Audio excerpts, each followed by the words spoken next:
The October rain pattered against the garage windows as I ran my cloth over the hood of my Highland Green 1967 Shelby GT500.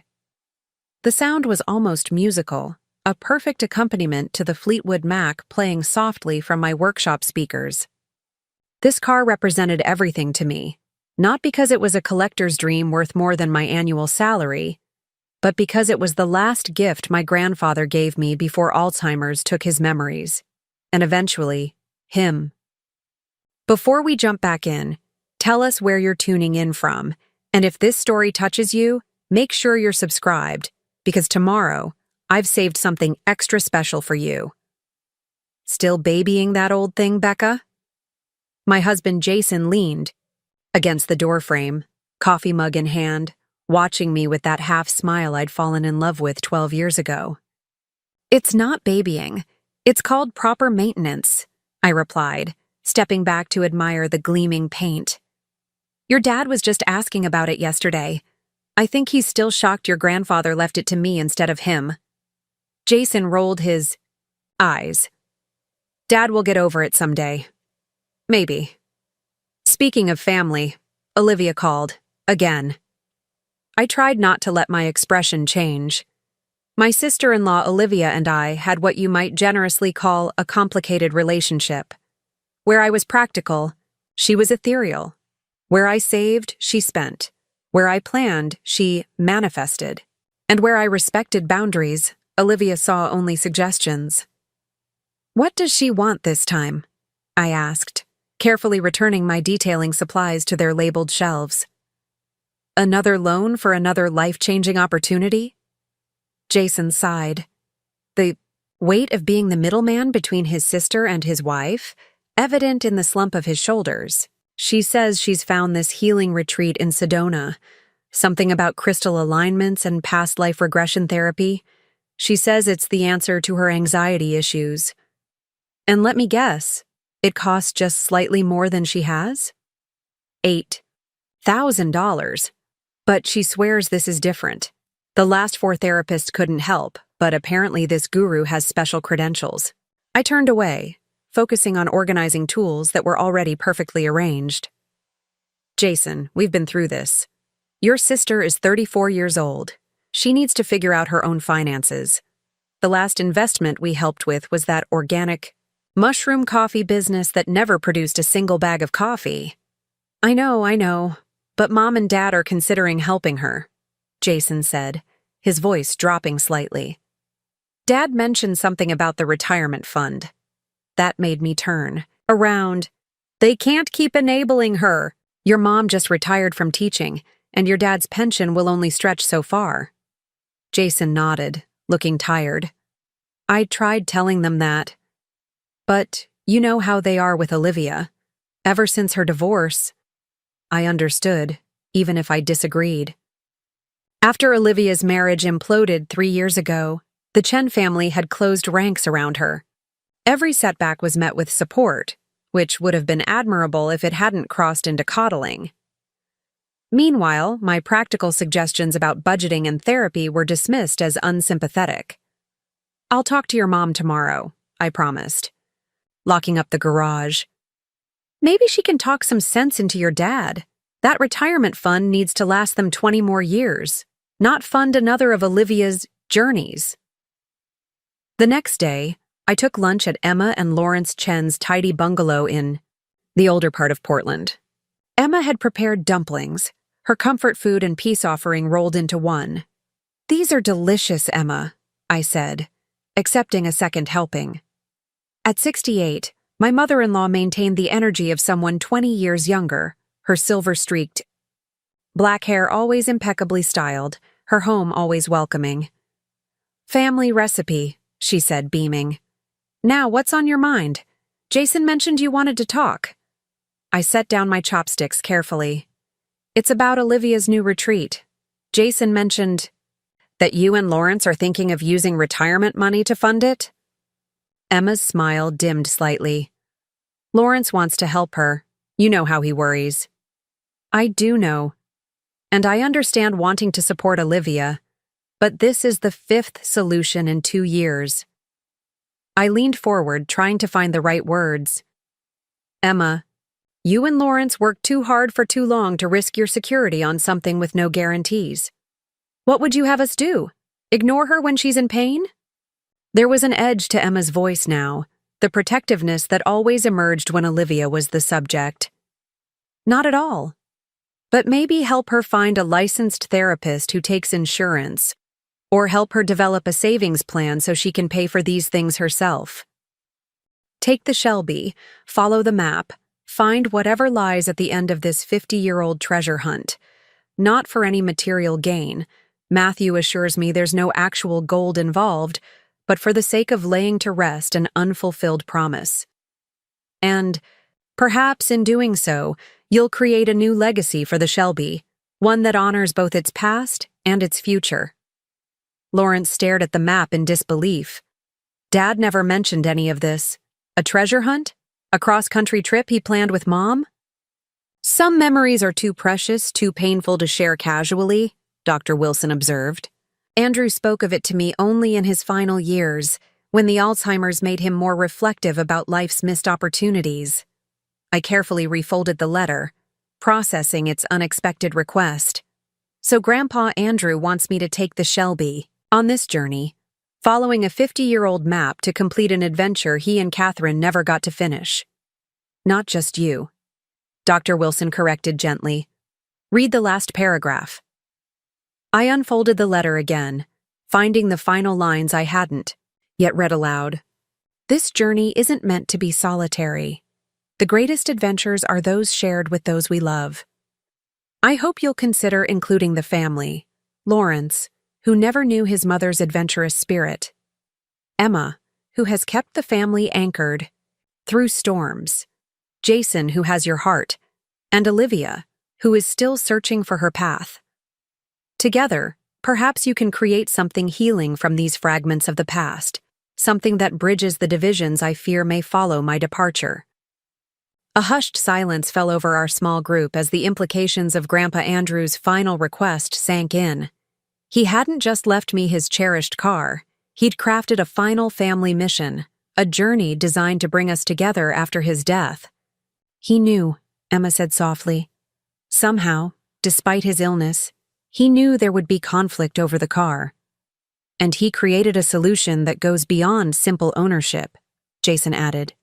A shared purpose that transforms the Shelby from an object of division into a vehicle for connection. Lawrence examined the map with newfound interest.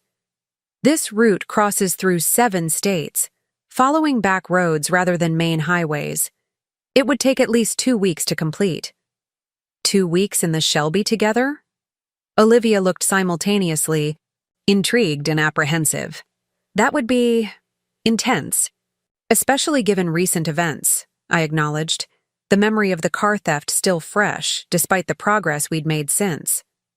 Dr. Wilson observed our reactions with thoughtful attention. Andrew didn't expect this journey to be easy, but he believed it would be worthwhile. A chance to forge new memories with the Shelby while honoring its history. I traced the route on the aging map, noting familiar landmarks and mysterious annotations in Grandpa Andrew's handwriting. Catherine's. View. Midnight jazz. Where time stops. Cryptic references to experiences planned but never realized. What do you think, Becca? Jason asked, his expression open and supportive. Is this something you'd want to do? The question hung in the air, weighted with significance beyond a simple road trip. This was about how we moved forward as a family, about whether we could truly transform the painful episode of the car theft into something constructive and healing. I looked from the map to the gleaming Shelby, then to each member of the Chen family, noting the tentative hope in their expressions. Over the past weeks, we'd begun the difficult work of addressing long-standing family dynamics, of establishing healthier patterns. This journey that Grandpa Andrew had envisioned could be the next step in that process. Challenging, certainly, but potentially transformative. I think, I said slowly, that Grandpa Andrew's final gift wasn't just the Shelby. It was this opportunity to write a new chapter together. So you'll do it? Olivia asked, Lead this family treasure hunt? I nodded, a sense of rightness settling over me. Yes, but not as the leader, as a partner. This is something we need to plan and experience together, as equals.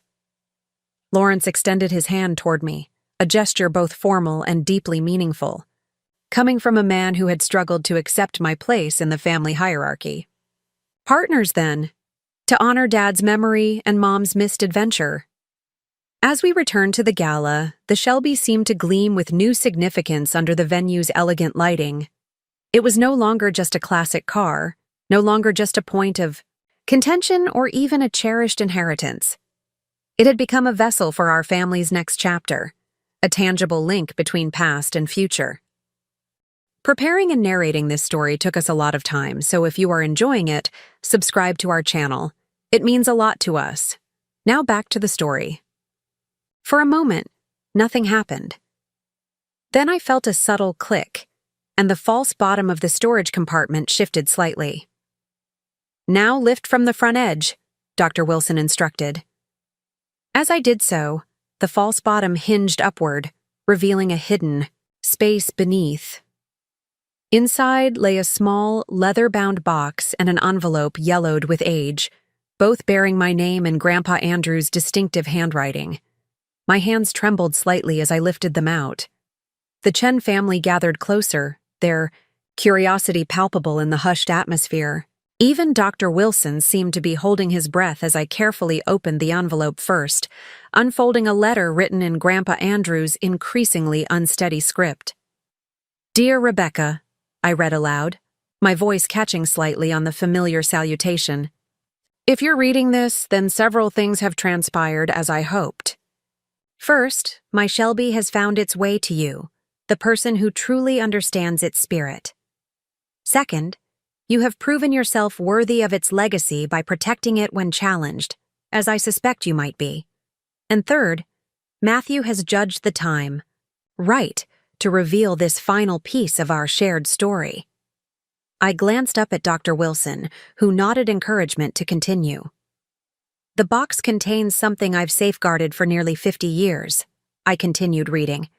"Something that represents both my greatest adventure and my deepest regret. I entrust it to you now, not just for safekeeping, but for completion. The journey I began, but never finished, deserves an ending. You'll understand when you see what's inside." Lawrence shifted impatiently. "What's in the box, Rebecca?" With careful fingers, I opened the leather case. Inside, nestled in faded velvet, lay an antique compass with a cracked face, a tarnished brass key unlike any car key I'd ever seen, and a hand-drawn map on aging parchment paper. "What on earth?" Emma murmured, peering over my shoulder. I returned to the letter, continuing where I'd left off. The summer of 1969, just 2 years after Catherine and I purchased the Shelby, we planned a cross-country adventure. Not just any road trip, but a treasure hunt of sorts. Matthew will remember, he helped design the clues, back when we were young and thought adventure was life's greatest purpose. Dr. Wilson smiled at the memory. We were inspired by an old legend about a gold prospector who supposedly hid his fortune somewhere in the Rocky Mountains. Complete nonsense, of course. But it gave us an excuse to create an elaborate puzzle for Andrew and Catherine to solve during their honeymoon trip. But we never completed it, I read from the letter. 3 days into our journey, we received news that Catherine's mother had suffered a stroke. We returned home immediately, intending to resume our adventure once family matters were settled. But life intervened, as it often does. Children came, careers demanded attention, and our grand treasure hunt was set aside for someday. I looked up from the letter, meeting Dr. Wilson's gaze. "This is about a road trip they never took?" "Not just a road trip," he clarified. "A journey Andrew regretted postponing until it was too late. Catherine died of cancer when Lawrence was just 12. The adventure they'd planned remained an unfulfilled promise." I returned to the letter, Grandpa Andrew's words taking on new poignancy with this context. "Catherine never got her adventure," I read, emotion thickening my voice. And as the years passed, the map and compass became painful reminders of what we'd postponed until it was too late. But I couldn't bring myself to discard them. These symbols of youthful optimism and deferred dreams. Instead, I hid them in the one place that connected me to both Catherine and that hopeful time, the Shelby. Olivia wiped away a tear. That's why the car meant so much to him. It wasn't just about the vehicle itself. It was his connection to Grandma Catherine, Jason agreed softly. I continued reading. Rebecca, I've observed your spirit over the years we've spent together working on the Shelby. You understand that cars aren't just machines. They're vessels for journeys, for memories, for possibilities. That's why I'm entrusting you with not just the Shelby, but with these artifacts of an adventure unlived. The next words caught in my throat momentarily. My final wish is this: complete the journey Catherine and I never finished. Dr. Wilson smiled, a blend of nostalgia and mischief in his expression. Andrew Chen was my oldest friend, but he was also a man who understood the value of a good story. He wanted his legacy to unfold like chapters in a book, revealing itself, over time, to the right reader. And I'm the right reader? I asked. Indisputably. Your response to the theft of the Shelby confirmed what Andrew always believed about you, that you understood the car's true worth beyond its monetary value. That you would fight for it not out of greed, but out of respect for what it represented. Of course I did, I said, somewhat bewildered. It was Grandpa Andrew's car, our connection. But what does that have to do with this secret you're talking about? Dr. Wilson leaned forward, lowering his voice slightly. The Shelby isn't just a cherished family heirloom or a valuable classic car. It contains something Andrew placed there for safekeeping, something he wanted to ensure went to the person who truly appreciated the vehicle for the right reasons. My heart quickened with anticipation. What did he hide in the car?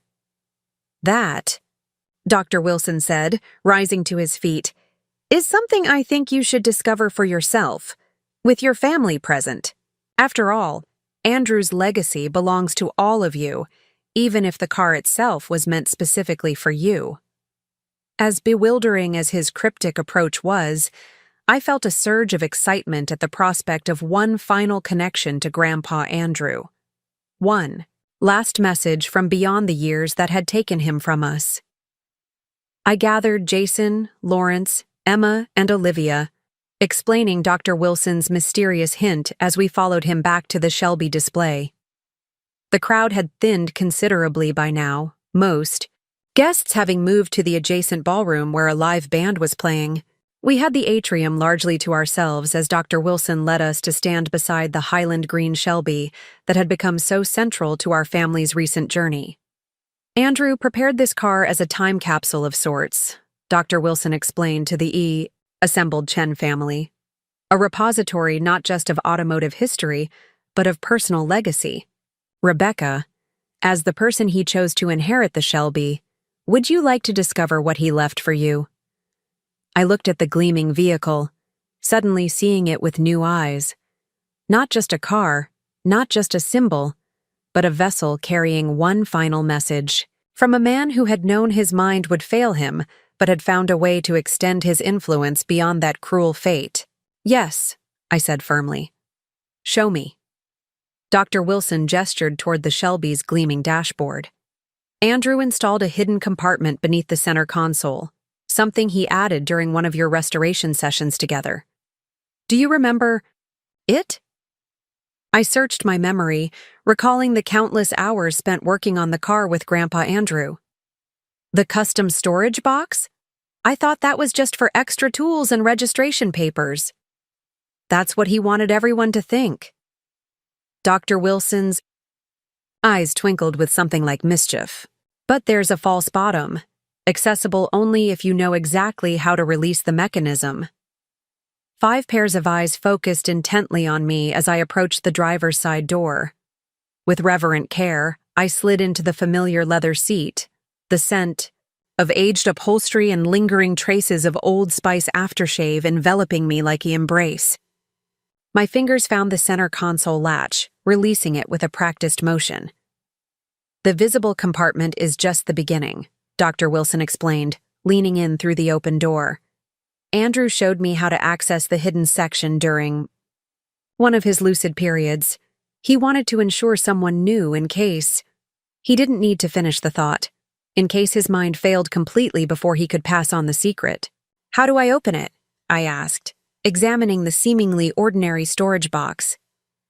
There's a sequence, Dr. Wilson said. Press down on the left back corner while simultaneously sliding the right panel toward the passenger seat. With careful precision, I followed his instructions. The display tells Andrew's story beautifully, both his struggle with Alzheimer's and his passion for this remarkable vehicle. As the transport team completed their work, a staff member approached Dr. Wilson with an urgent question about the evening schedule. He excused himself, leaving Jason and me to make final adjustments to the display. I was carefully arranging the original key and the framed photograph of young Andrew and Catherine with their new Shelby when Lawrence and Emma arrived, followed shortly by Olivia. "This is wonderful, Rebecca," Emma said, taking in the display with evident emotion. "You've captured Andrew's spirit perfectly." Lawrence stood silently before the panels featuring his father's journal entries, reading them with careful attention. When he finally spoke, his voice was thick with suppressed feeling. "I never knew Dad felt this way about the car. About why he left it to you." He turned to me, his expression more vulnerable than I'd ever seen it. "I always thought it was a rejection of some kind, or confusion from his illness. But it was deliberate. He saw in you something he valued deeply." "A kindred spirit," I suggested gently. "Someone who understood what the car meant to him beyond its monetary value." Lawrence nodded slowly. "I wish I'd understood that sooner. Before—" He trailed off, unwilling to directly reference the theft. "We're understanding it now," I said. "That's what matters." Dr. Wilson returned then, accompanied by a professional photographer who wanted to capture images of the display before guests began arriving. As we stepped aside to give them room to work, Dr. Wilson pulled me aside. "Rebecca, there's something I've been meaning to discuss with you," he said, his tone suggesting importance. "About Andrew's Shelby. There's more to the story than you might realize. Something Andrew asked me to share with whoever inherited the car, but only after they had proven themselves worthy of the responsibility." I stared at him, startled by this unexpected development. "What do you mean?" "Not here," he said, glancing around at the increasing activity in the atrium. "During a quieter moment this evening. It's something Andrew wanted handled discreetly." Before I could press for more information, he was called away again, leaving me with a swirl of questions. What more could there be to know about the Shelby? What test of worthiness had I passed in Dr. Wilson's estimation? The gala itself was a glittering success. Elegantly dressed donors mingled with medical researchers and Alzheimer's advocates, the atmosphere both festive and purposeful. The Shelby drew consistent admiration, with many guests pausing to read Andrew's story and examine the vintage photographs. Throughout the evening, I found myself watching Dr. Wilson, wondering about the revelation he had promised.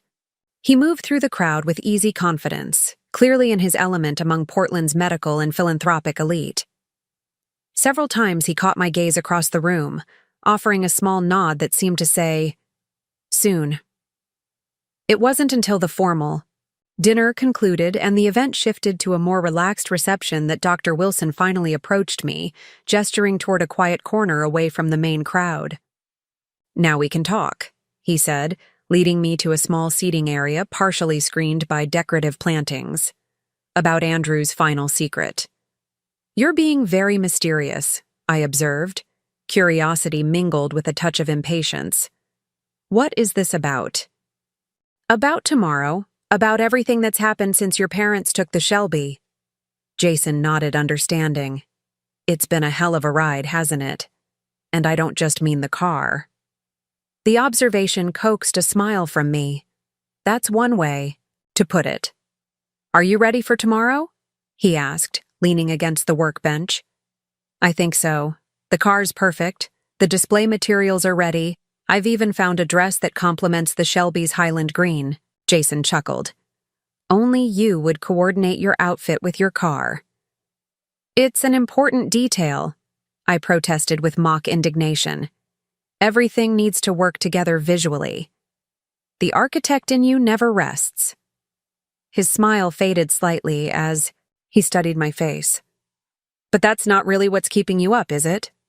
I sighed, knowing he could read me too well after 12 years of marriage. I keep thinking about what comes after the gala. We've all been focused on this event, united by the common goal of honoring Grandpa Andrew. But when it's over, what? Then? Do we slide back into old patterns? Does the progress we've made evaporate once the immediate crisis has passed? Jason considered the question seriously. I don't think so. At least, not entirely. Something fundamental has shifted, Becca. I see it in Olivia's commitment to her treatment program, in Dad's willingness to keep attending therapy even when it's uncomfortable, in Mom's efforts to stop mediating every conflict. And in us, too. We're communicating more honestly than we have in years. But what if, I began, what if it doesn't last? Jason finished for me. Then we address it. We keep working at it. Family isn't a destination. It's a journey. Isn't that what Dr. Rivera keeps telling us? I smiled despite myself. Using the therapist's words against me. That's fighting dirty. Whatever works. Jason wrapped an arm around my shoulders. Come back to bed. Tomorrow's a big day, and you need some rest. As we turned to leave, I paused for one last look at the Shelby, gleaming under the soft light. Tomorrow it would help raise money for Alzheimer's research, honoring the man who had entrusted it to me and potentially helping others facing the same disease that had taken him from us. It seemed a fitting tribute to Grandpa Andrew's legacy. What I couldn't have known then was that the gala would bring one final revelation, a secret hidden within the Shelby itself that would complete the puzzle of why Andrew Chen had been so adamant about who should inherit his cherished car. The morning of the gala dawned clear and bright. A perfect Portland spring day. The transportation company arrived precisely on schedule to load the Shelby onto a specialized trailer designed for valuable vintage cars. I hovered anxiously as they secured it, double-checking every strap and cushion. Ma'am, we do this for million-dollar vehicles all the time, the lead technician assured me with a patient smile. Your Shelby is in good hands. I know, I acknowledged, slightly embarrassed by my hovering. It's just special. They all are, he agreed, understanding in his eyes. To the right person, a car is never just a car. Jason and I followed the transport vehicle to the gala venue, an elegant glass and steel event center overlooking the river. Dr. Wilson met us in the parking area, dressed impeccably in a charcoal suit that emphasized his distinguished appearance. Rebecca, Jason, thank you for arriving early, he greeted us warmly. We have the Shelby's display area ready, and your memorial materials have been set up exactly as requested. We followed him inside to a spacious atrium already bustling with staff making final preparations for the evening's event. In a place of honor near the center of the room, a platform had been prepared for the Shelby, surrounded by elegantly designed panels featuring the photos and journal excerpts we'd selected. It looks perfect, I breathed, taking in the display, as the transport team carefully maneuvered the Shelby into position. Your design background shows, Dr. Wilson observed approvingly. Close isn't the same as healthy, Dr. Rivera countered calmly. From what you've described, the closeness in your family has often come at the expense of individual autonomy and honest expression of feelings. It was a challenging session with moments of defensiveness and tension, but also surprising vulnerability. Emma spoke about her fear of family conflict that had led her to enable harmful patterns, rather than address them directly. Lawrence acknowledged his difficulty accepting that his father had chosen to leave the Shelby to me, a non-blood relative, rather than to him or Jason. I felt passed over, he admitted reluctantly. As though Dad didn't trust me with something that mattered to him. Did you ever talk to your father about the car? Dr. Rivera asked. About what it meant to him? Lawrence looked down at his hands. Not really. Cars were never my interest. I was focused on the business, on practical matters. Perhaps the car went to Rebecca precisely because she did have those conversations with your father, Dr. Rivera suggested gently. Not as a rejection of you, but as a recognition of the particular connection they shared. By the end of the session, no magical transformation had occurred, but something had shifted. We'd begun to name the dynamics that had plagued the family for years, to acknowledge the patterns that had culminated in the theft of the Shelby. It was a start. As the gala approached, I spent increasingly more time with the Shelby, ensuring it was in perfect condition for the event. One evening, as I was polishing its chrome details, Megan stopped by to see the progress on the display materials we'd been designing together, elegant informational panels that would accompany the car and Andrew's memorabilia. This is really coming together, she remarked, reviewing the design mock-up spread across my workbench. The story of your grandfather-in-law, his friendship with Dr. Wilson, his journey with Alzheimer's. It's powerful stuff, especially with excerpts from his journals. It feels right, I agreed, stepping back to survey our work. Honoring not just the car, but the man who loved it, making something meaningful out of what started as a terrible violation. Megan gave me a sideways glance. And how are things with the family? Any backsliding after the initial crisis passed? Surprisingly, no. The therapy sessions are tough.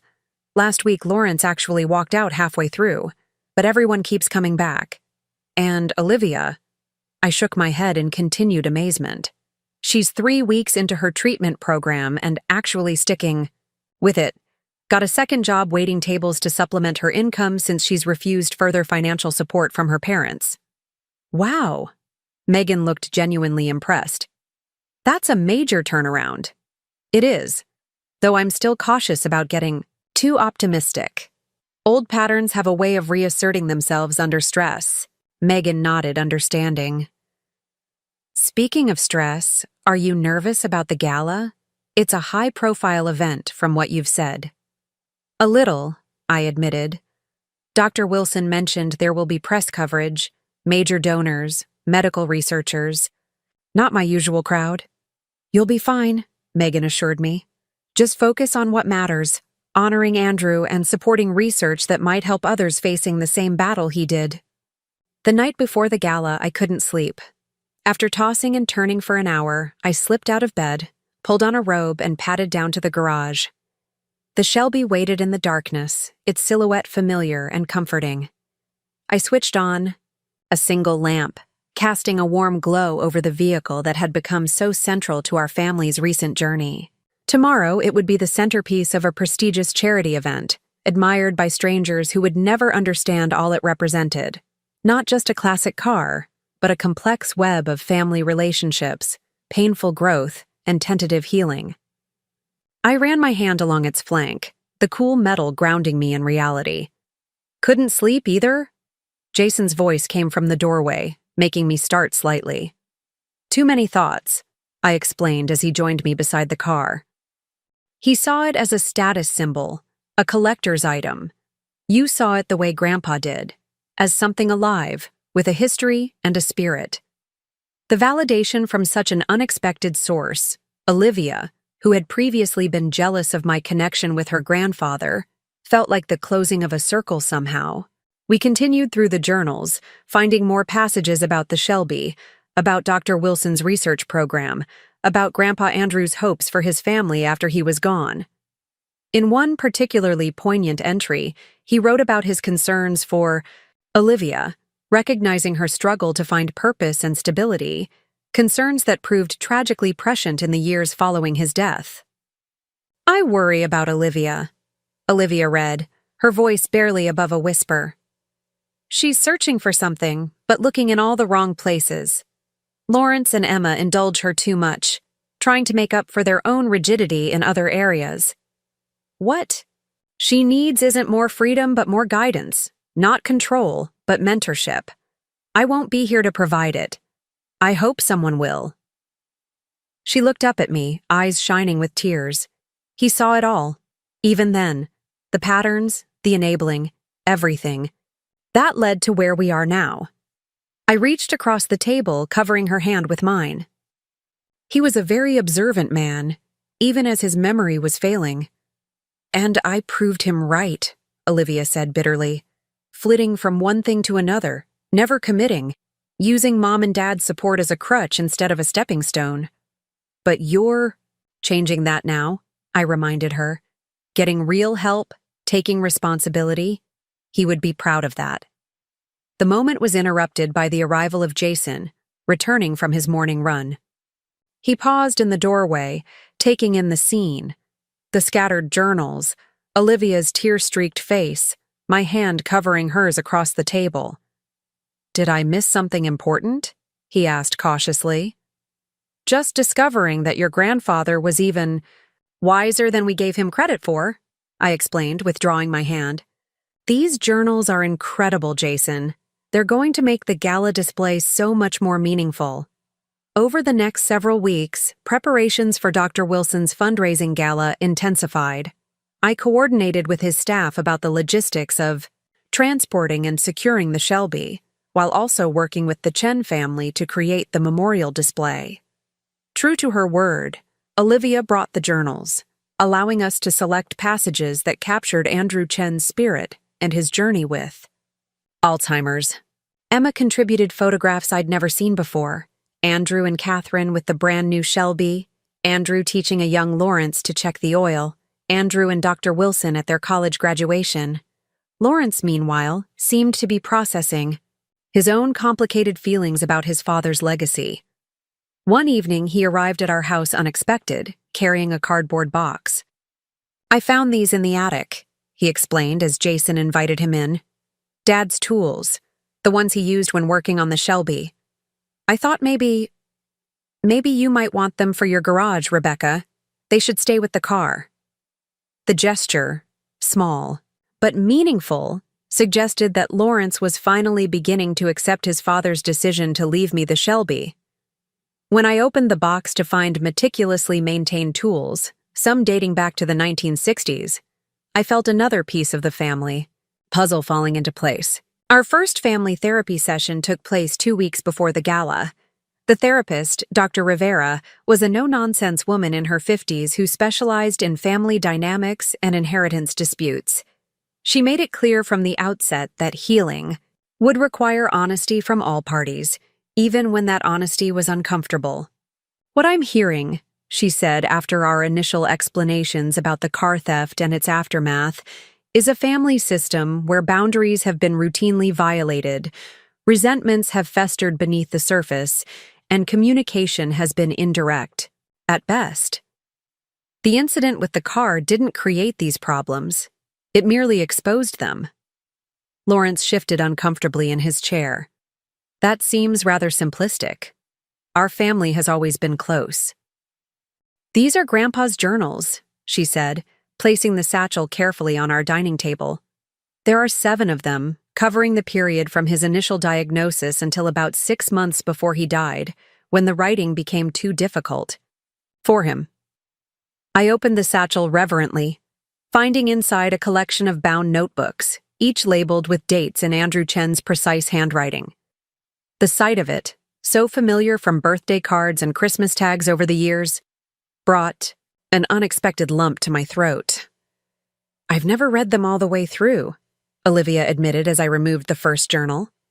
"I started to once, but it felt too overwhelming. All those memories slipping away from him, documented in his own hand." I nodded in understanding. Bearing witness to someone's cognitive decline was difficult enough. Reading their own account of it would be heart-wrenching. "Maybe we should read them together," I suggested, setting the journal on the table between us. It might be easier that way. Olivia's relief was palpable. I'd like that. For the next several hours, we pored over Andrew Chen's journals, taking turns reading passages aloud. The early entries were remarkably lucid, detailed accounts of his life, stories from his youth, reflections on his marriage and career. As the journals progressed, the handwriting became less steady, the narratives less linear, sometimes repeating or trailing off mid-thought. But throughout all the journals, one subject appeared consistently: the Shelby. I took the Mustang out today, I read from the third journal, dated about a year after his diagnosis. Drove along the coast highway, windows down, feeling young. Again. These moments of clarity are precious now. Behind the wheel, everything makes sense for a little while. The doctor says I should stop driving soon, but I'm not ready yet. Not while I still remember the way. Olivia wiped away a tear. He loved that car so much. It wasn't just the car, I realized, flipping through more entries. It was what it represented to him. Freedom, control, connection to his younger self. As we continued reading, a clearer picture of Andrew Chen emerged, not just the dignified patriarch I'd known in his final years, but a complex man with passions, regrets, and a fierce determination to preserve his autonomy, even as his mind betrayed him. Listen to this, Olivia said, reading from the fifth journal. Matthew visited today, brought pictures from college that sparked memories I thought I'd lost. He's working on new treatments that won't help me, but might help others someday. I've decided to participate in his study. Not for myself, it's too late for that, but for future generations. If my failing mind can provide any insights, then some good will come from this cruel disease. That sounds like the grandpa I knew, I said softly. Always thinking of others, even when facing his own struggles. Olivia nodded, turning the page. Oh, she exclaimed suddenly. Becca, look at this. She pushed the journal toward me, pointing to a passage written in increasingly shaky handwriting. Decided today what will happen to the Shelby, I read aloud. Lawrence expects it, of course, his birthright as he sees it. But Lawrence never understood that car, never felt its soul. Jason appreciates it, but doesn't love it the way it deserves. But Rebecca, she sees beneath the surface. When we work, on the engine together, I see in her eyes the same joy I felt when Catherine and I first drove it home. The Shelby will go to Rebecca. Lawrence won't understand, but perhaps someday he'll see that legacy isn't about bloodlines, but about passion. I set the journal down, momentarily overcome. Here was confirmation, in Grandpa Andrew's own words, of what I'd always believed but sometimes doubted during family tensions, that he had genuinely wanted me to have the Shelby, not out of some arbitrary decision or confusion caused by his illness, but because he recognized a kindred spirit. He was right, Olivia said quietly. About all of it. Dad never understood the car the way you do. I want to restore the original key and have the photograph professionally preserved and framed, I explained to the attentive Chen family gathered in our living room. Then I'd like to create a display for both at Dr. Wilson's gala alongside the Shelby, not just showcasing the car, but telling Grandpa Andrew's story, his college friendship with Dr. Wilson, his struggle with Alzheimer's, his participation in the research program, making it personal. Lawrence nodded slowly, emotion flickering across his usually stoic features. Dad would have appreciated that. He never wanted recognition for himself, but he believed deeply in supporting medical research. And I think it would be meaningful if we all contributed something to the display, I continued. Photos, memories, stories that show who Andrew Chen was beyond his diagnosis. A celebration of his whole life, not just his final chapter. That's a beautiful idea, Becca, Emma said, her eyes glistening. I have several albums from the early years of our marriage, when Lawrence's parents would visit. There might be more photos of Andrew with the Shelby. As we discussed the possibilities for the memorial display, the atmosphere in the room shifted subtly. The tension that had dominated the evening began to dissipate, replaced by a collaborative energy I hadn't felt with my in-laws in years, perhaps ever. For the first time, we were united by a common purpose that transcended old resentments and family dynamics. "I might have something to contribute as well," Olivia said hesitantly. Grandpa kept journals. When he was first diagnosed, he started writing down memories, afraid he'd lose them. He gave them to me to keep safe. I stared at her in surprise.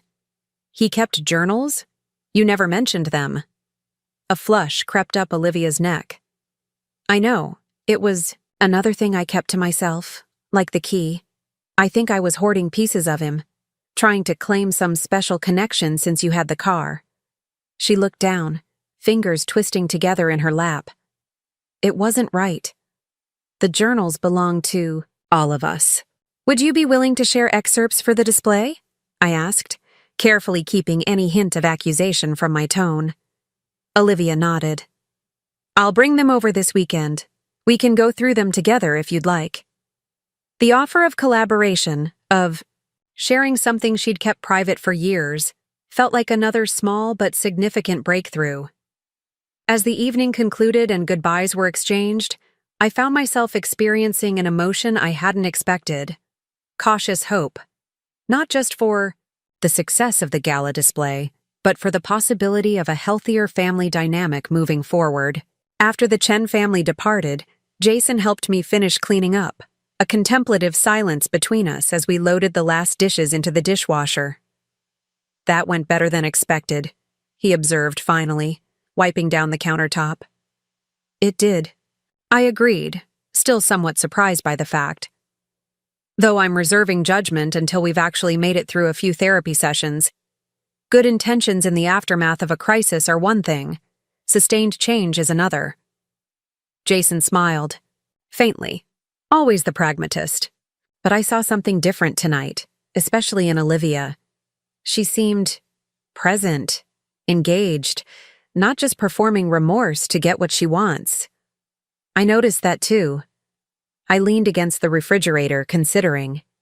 She told me something in the kitchen when we were clearing dishes. She's planning to refuse further financial support from your parents. Got a job to support herself through the treatment program. Jason's eyebrows shot up. Seriously? That doesn't sound like Livy at all. I know. That's why I'm cautiously optimistic it might be real change this time. I pushed off from the refrigerator, suddenly tired. But we've got a lot of work ahead if we're going to pull this gala display together in time. And then there's the family. Therapy to organize. One day at a time, Jason reminded me gently. Tonight was a good start. The following Saturday, Olivia arrived at our house carrying a weathered leather satchel. Her typically flamboyant style was subdued again. Jeans, a simple blouse, hair pulled back in a practical ponytail. The change in her appearance was subtle, but noticeable, as though she were shedding an elaborate costume she'd worn for years. The complexity of his character, containing both responsibility and rebellion, seemed suddenly significant in a family struggling with those very tensions. When dinner concluded, Olivia helped me clear the plates while Jason made coffee. In knowing the relative privacy of the kitchen, she spoke in a low voice so her parents couldn't overhear. "I need to tell you something else," she said, rinsing a plate with unusual thoroughness. "Something I haven't told Mom and Dad yet." I paused in loading the dishwasher, wary of yet another revelation. "What is it?" "I've decided not to take any more financial support from them," Olivia said, her focus on the dishes unwavering. "I got a job, nothing glamorous. Just admin work at a wellness center near the treatment program. Between that and my savings from the divorce settlement, I can support myself through recovery. It's time I actually stood on my own." The declaration was so unexpected I nearly dropped the casserole dish I was holding. "Olivia, that's huge. Have you thought it through?" She nodded, finally looking up at me. "For years I've been trying. To fix myself by running away, to retreats, to quick fix programs, to anywhere but the reality of my life. I've used Mom and Dad's money to fund the escapes because it was easier than facing what's actually broken in me. Her voice hitched slightly. But watching what they were willing to do for me, stealing your car, risking legal consequences, it was like seeing my own selfishness reflected back at me. I can't keep doing that to them or to myself. I studied my sister-in-law's face, searching for signs of the manipulation I'd grown accustomed to detecting. But all I saw was exhaustion, determination, and something that looked remarkably like hope. They won't make it easy for you, I warned. They're used to being needed. I know, Olivia agreed ruefully. That's why I haven't told them yet. I thought maybe you could help me figure out how. You've always been better at setting boundaries with them than I have. The request for help, genuine, humble, without emotional leverage, was perhaps the strongest evidence yet that something had fundamentally shifted in Olivia. For the first time since I'd known her, she was asking not for financial support or emotional coddling, but for guidance on becoming more independent. We'll figure it out together, I promised, surprising myself with the sincerity of the offer. Maybe we can talk about it in one of the family therapy sessions. Olivia's smile was small but genuine. I'd like that. As we returned to the dining room with coffee and the apple crisp Jason had prepared for dessert, I found myself observing the Chen family with new eyes. Lawrence, whose authoritative demeanor had always intimidated me slightly, now appeared vulnerable in his efforts to make amends. Emma, typically the family mediator who smoothed over conflicts without addressing their roots, seemed more willing to acknowledge difficult truths. And Olivia, whose self-absorption had driven so much family dysfunction, was showing the first, real signs of maturity and self-awareness I'd witnessed in 15 years of knowing her. People can surprise you, Megan had said. The Chen family was certainly proving her right. After dessert, as the evening drew to a close, I excused myself, briefly to retrieve something from the garage. When I returned, I was carrying the original Shelby key and the photograph Olivia had returned to me. I've been thinking about what to do with these, I said, placing them on the coffee table where everyone could see. And I've made a decision. I hope you'll all support. 4 pairs of eyes watched me intently as I outlined my plan, a plan that had come to me gradually throughout the evening, a way to honor Grandpa Andrew's legacy while helping the family move forward. What none of us could have anticipated was how this decision would become the cornerstone of a transformed family dynamic, or how the upcoming gala would bring revelations about Grandpa Andrew that would challenge everything we thought we knew about him, his cherished Shelby, and his final wishes for the family he left behind. That's why I wanted to come tonight, even though I was terrified you wouldn't want me here, to let you know I'm actually getting real help this time. I opened the bag cautiously, finding inside a framed certificate of enrollment in a structured, outpatient program at the same medical center where Dr. Wilson worked. He offered me a partial scholarship because of Grandpa's participation in their Alzheimer's research, Olivia explained. It's not a quick fix or a magical solution. It's 20 hours a week of actual work. Cognitive behavioral therapy, Group E. Sessions. Life skills training. And I've committed to it for at least 6 months. The revelation stunned me into momentary silence. Of all the possible outcomes of the car theft, Olivia pursuing legitimate treatment hadn't even made my list of possibilities. That's wonderful, Olivia, I managed finally. A really positive step. Part of what made me decide to do it was something Dr. Wilson said after you left, she continued, addressing me directly. He asked me what I thought Grandpa Andrew would want for his family now, not just for his car or his material possessions, but for the people he loved. And I realized he'd be heartbroken to see what we've become, how Dad and I have clung to resentment over the car, how Mom and Dad have enabled my worst tendencies, how I've used everyone's love as a crutch instead of motivation to actually get Better. Her honesty left me speechless.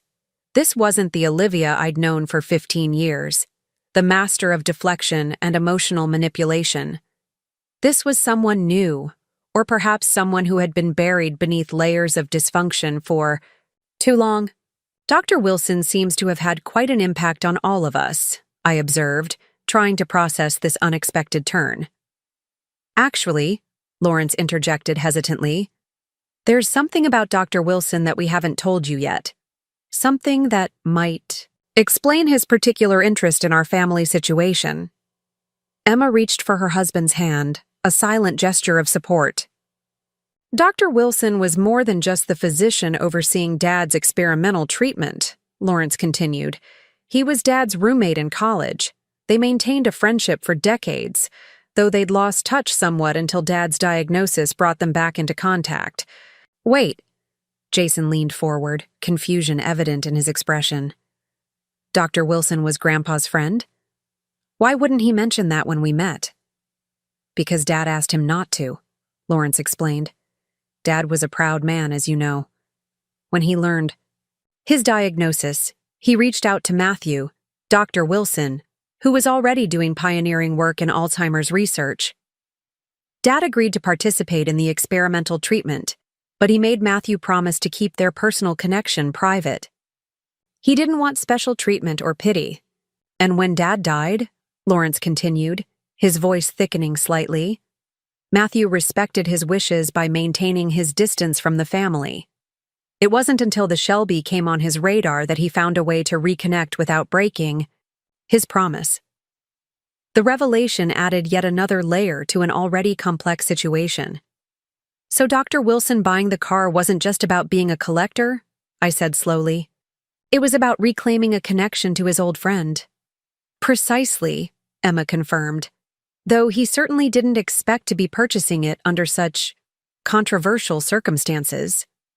An awkward chuckle rippled around the table, the tension beginning to dissolve into something approaching normal family dinner conversation. As we ate, Lawrence began sharing stories about Grandpa Andrew and Dr. Wilson's college days, tales I'd never heard before, glimpses of a younger, carefree Andrew Chen that contrasted sharply with the serious, sometimes stern man I'd known. They once borrowed the college president's car for a joyride, Lawrence recalled, a rare smile softening his features. Dad never admitted it, but Matthew told me they returned it with the radio permanently tuned to a classical music station. The president was apparently furious, but could never prove who did it. So, Grandpa had a rebellious streak, Jason laughed. I never would have guessed. More than a streak, Lawrence acknowledged. According to Matthew, Dad was the daredevil of their friend group. The Shelby wasn't just a car to him. It was a symbol of that free-spirited youth, even as he became the responsible family patriarch we all knew. As Lawrence spoke, I found myself reevaluating my understanding of Grandpa Andrew.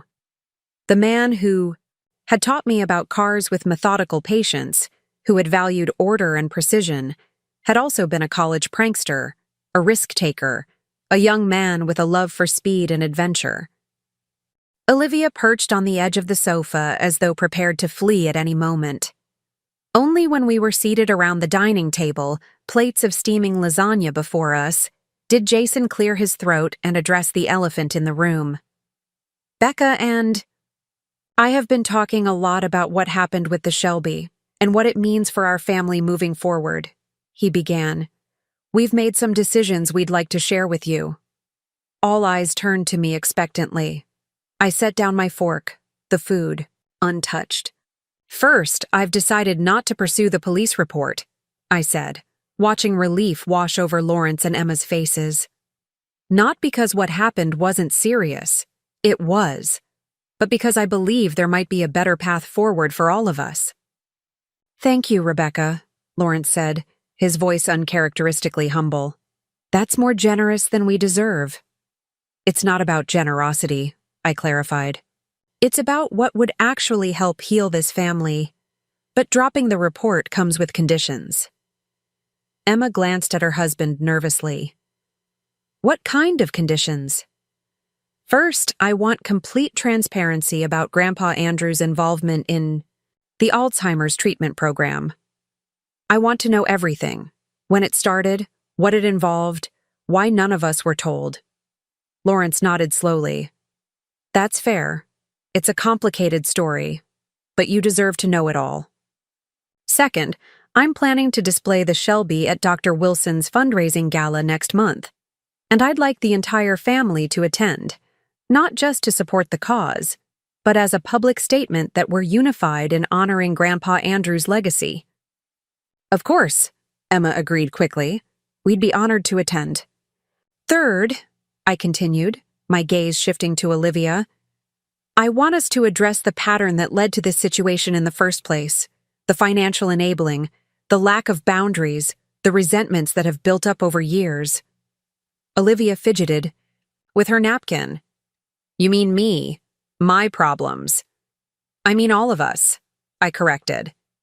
The dynamics we've all participated in, which is why my final condition is that we commit to family counseling.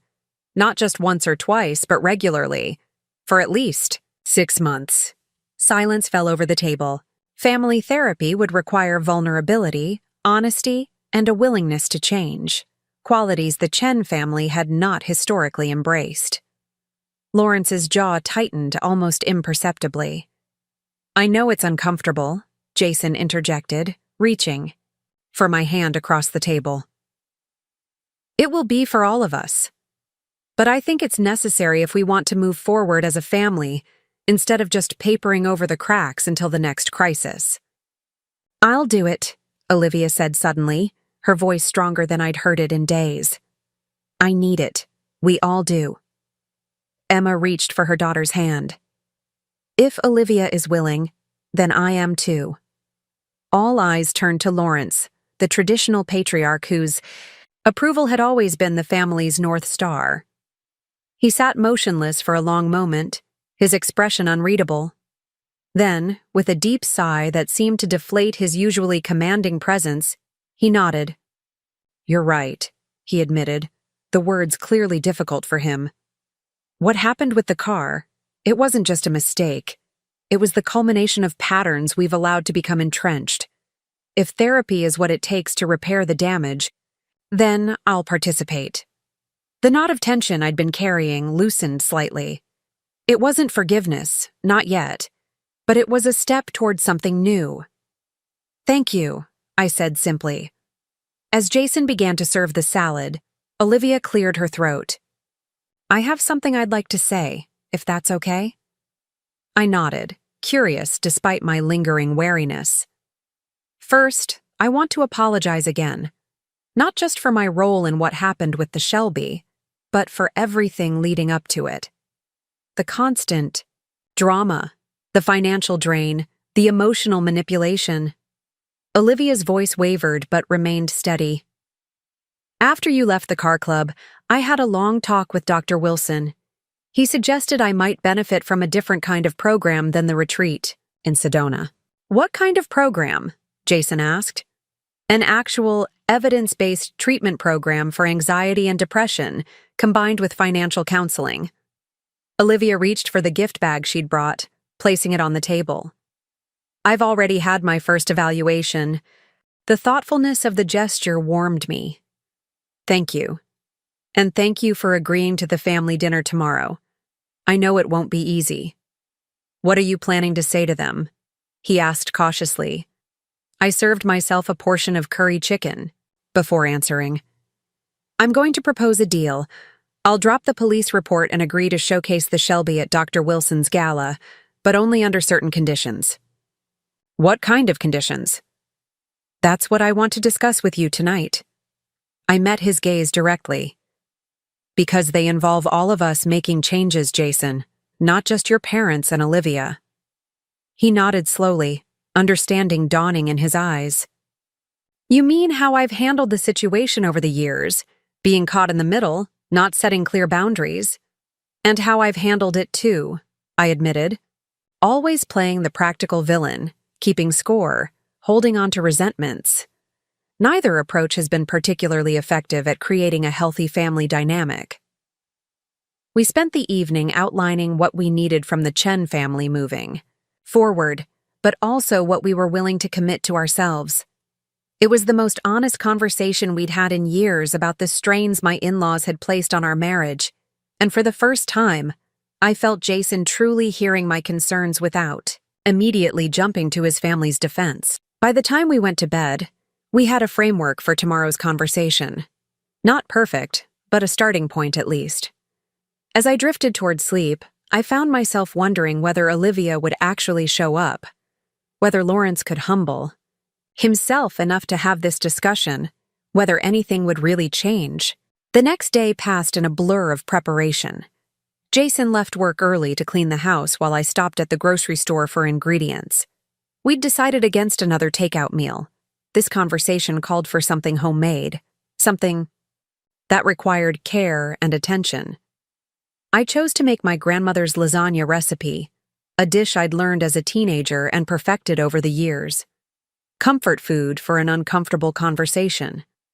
I was layering cheese when Jason announced from the living room, "They're here."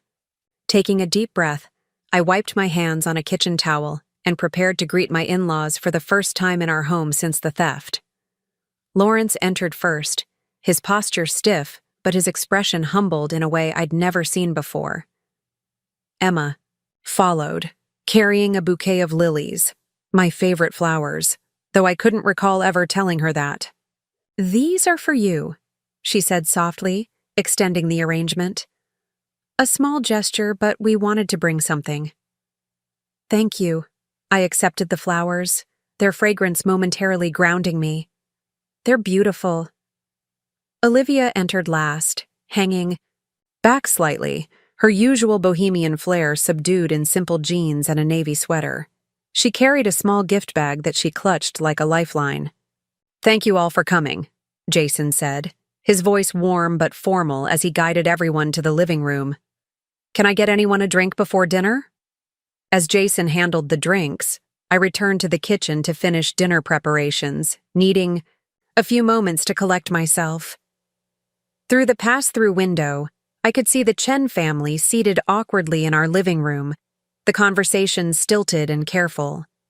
Lawrence examined his water glass with unusual intensity. Emma smoothed non-existent wrinkles from her skirt. They looked so happy, so unaware of the challenges life would bring, his eventual battle with Alzheimer's, her early death from cancer, the family tensions that would shadow their legacy. The key felt substantial in my palm, its aged metal carrying decades of history. Back in the kitchen, coffee in hand, I pulled out Dr. Wilson's business card. His proposal about the fundraising gala tugged at my thoughts. The idea of showcasing the Shelby at an event supporting Alzheimer's research felt right somehow, a way to honor Grandpa Andrew's memory and his participation in the experimental treatment program. But it would also mean engaging with the Chen family again, navigating still raw emotions. My phone chimed with a text message from Megan, my closest friend and colleague at the architecture firm. "How did yesterday go? Car recovered? Family intact?" I sent a quick reply. "Car back. Family. Complicated. Coffee later? Your office, 10 a.m. I'll bring pastries." With a plan in place, I moved through my morning routine, careful not to wake Jason. We'd talked late into the night, processing the revelations about his grandfather's treatment program, Olivia's unexpected accountability, and the question of whether to pursue the police report. Jason had been uncharacteristically firm about supporting whatever decision I made, but I could see the relief in his eyes when I mentioned considering dropping the charges. Despite everything, these were his parents, his sister. Family ties ran deep. At work, I buried myself in blueprints and client emails until Megan arrived, bearing promised pastries and an expectant expression. "Spill," she commanded, settling into the chair across from my desk and sliding a chocolate croissant toward me. The complete saga of the stolen Shelby. I recounted the events of the past 2 days, watching Megan's expressions shift from outrage to disbelief to cautious optimism as the story unfolded. "Let me get this straight," she said when I'd finished. Your in-laws stole and sold your car to fund your sister-in-law's woo-woo retreat, but the buyer turned out to be a doctor who knew your grandfather-in-law, offered to return the car immediately, and invited you to showcase it at a charity gala. Meanwhile, your typically self-absorbed sister-in-law had an actual moment of self-awareness and returned a key and photo she'd been hiding for 3 years. That about covers it, I confirmed, breaking off a piece of croissant. That's not a family drama, Becca. That's a Lifetime movie waiting to happen. Megan shook her head in amazement. So, what are you going to do? About the police report? The gala? All of it? I sighed, leaning back in my chair. That's the million-dollar question. The lawyer in you probably thinks I should pursue charges, right? Make sure there are consequences. Megan, who'd completed law school before switching to architecture, considered the question seriously. The lawyer in me recognizes that a crime was committed, yes. But the friend in me knows it's more complicated than that. They're your family. And it sounds like there might be a path toward actual change and healing here. That's what I keep coming back to. If Olivia is genuinely taking responsibility for once, if this could be a turning point for how the Chen family functions, I trailed off uncertain. Then maybe legal consequences aren't the most constructive approach, Megan finished for me. But you'd need assurances that boundaries will be respected moving forward, and probably some serious family therapy. I laughed despite myself. Can you imagine Lawrence Chen in therapy? The man thinks showing any vulnerability is a moral failing. People can surprise you, Megan pointed out. Your sister-in-law already has. The observation lingered with me throughout the day, through client meetings and design consultations. People can surprise you. Olivia certainly had. Was it possible that her moment of clarity represented a genuine turning point? And if so, what responsibility did I have to nurture that potential growth rather than shut it down? By late afternoon, I'd made a decision, or at least the outline of one. I texted Jason to let him know I'd be home around 6 and asked if he'd be willing to invite his parents and Olivia for dinner the following evening. His response was immediate. Really? Are you sure? No, I replied honestly. But it's a necessary step, and I need you to back me up whatever happens. Always, came his response, followed by, I'll make the calls.